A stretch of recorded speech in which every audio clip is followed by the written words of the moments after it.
وَإِذْ قُلْنَا لِلْمَلَائِكَةِ اسْجُدُوا لِآدَمَ فَسَجَدُوا إِلَّا إِبْلِيسَ أَبَى وَاسْتَكْبَرَ وَكَانَ مِنَ الْكَافِرِينَ۔ ترجمہ: اور یاد کرو جب ہم نے فرشتوں کو حکم دیا کہ آدم کو سجدہ کرو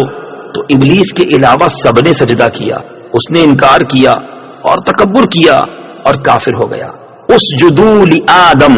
آدم کو سجدہ کرو۔ تفسیر صراط الجنان میں ہے اللہ تعالیٰ نے حضرت آدم علیہ السلام کو تمام موجودات کا نمونہ اور عالم روحانی اور جسمانی کا مجموعہ بنایا اور فرشتوں کے لیے حصول کمالات کا وسیلہ بنایا، تو انہیں حکم فرمایا کہ حضرت آدم علیہ السلام کو سجدہ کریں، کیونکہ اس میں حضرت آدم علیہ السلام کی فضیلت کا اعتراف اور اپنے مقولہ اتجعل فیہا کی معذرت بھی ہے۔ بہرحال تمام فرشتوں کو سجدے کا حکم دیا گیا اور ملائکہ مقربین سمیت تمام فرشتوں نے سجدہ کیا، لیکن شیطان نے سجدہ کرنے سے انکار کر دیا اور تکبر کے طور پر یہ سمجھتا رہا کہ وہ حضرت آدم علیہ السلام سے افضل ہے، اور اس جیسے انتہائی عبادت گزار فرشتوں کے استاد اور مقرب بارگاہ الہی کو سجدے کا حکم دینا حکمت کے خلاف ہے۔ اپنے اس باطل عقیدے، حکم الہی سے انکار اور تعظیم نبی سے تکبر کی وجہ سے وہ کافر ہو گیا۔ حضرت آدم علیہ السلام اور ابلیس کا واقعہ قرآن پاک کی 7 سورتوں میں بیان کیا گیا ہے۔ سجدہ سے متعلق چند شرعی احکام، اس آیت میں سجدے کا ذکر ہے، اس مناسبت سے یہاں سجدے سے متعلق چند احکام بیان کیے جاتے ہیں۔ نمبر 1، سجدے کی 2 قسمیں ہیں، عبادت کا سجدہ، تعظیم کا سجدہ۔ عبادت کا سجدہ کسی کو معبود سمجھ کر کیا جاتا ہے، اور تعظیم کا سجدہ وہ ہوتا ہے جس سے مسجود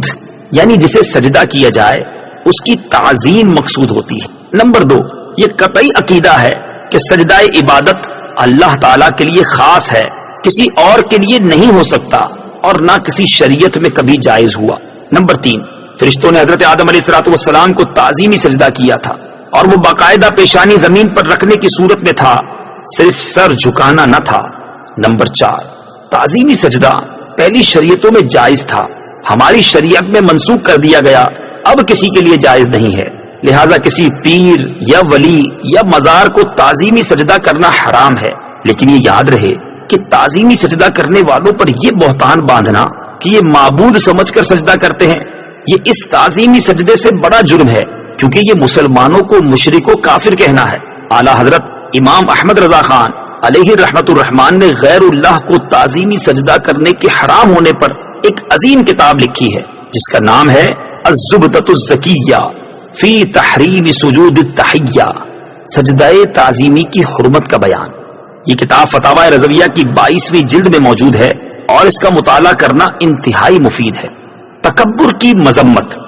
اس واقعے سے معلوم ہوا کہ تکبر ایسا خطرناک عمل ہے کہ یہ بعض اوقات بندے کو کفر تک پہنچا دیتا ہے،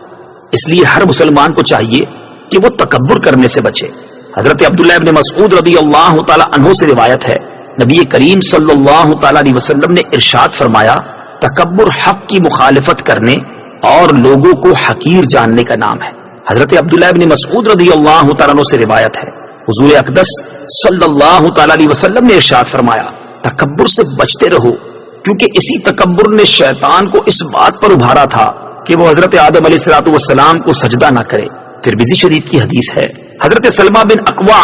رضی اللہ تعالیٰ عنہ سے روایت ہے، حضور اقدس صلی اللہ تعالی علیہ وسلم نے ارشاد فرمایا،